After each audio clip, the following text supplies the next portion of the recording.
Wrist fractures are some of the most common fractures that I see. They occur most often when you fall onto an outstretched hand, which is your normal tendency when you fall down. Oftentimes, the forces can be so severe that they cause a fracture or a break in the bone. Sometimes, this can cause the bone to move away from what's normal. We refer to these fractures as distal radius fractures.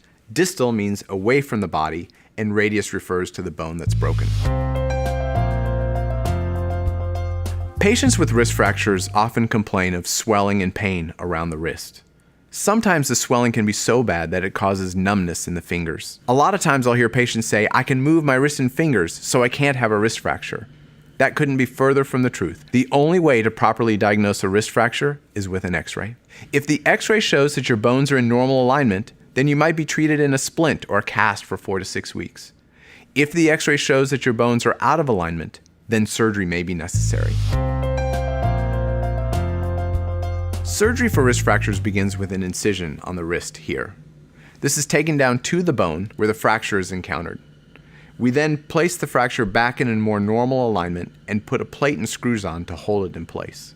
The purpose of the plate and screws is to hold the bone in a more normal alignment. At that point, the bone heals itself. After the fracture heals, the plate and screws are no longer necessary. A lot of times I'll have patients ask me if I can remove the plate. Removing the plate would require another surgery, so I normally don't recommend it. After your surgery, you're placed in a post-operative splint for 2 weeks. Then you're placed in a splint or a cast for another 2 to 4 weeks. After a full 4 to 6 weeks from the surgery, we begin range of motion of the wrist, and your total recovery time depends on the severity of your fracture. I hope this video helped your understanding of wrist fractures. If you have any questions, feel free to contact your local orthopedic surgeon.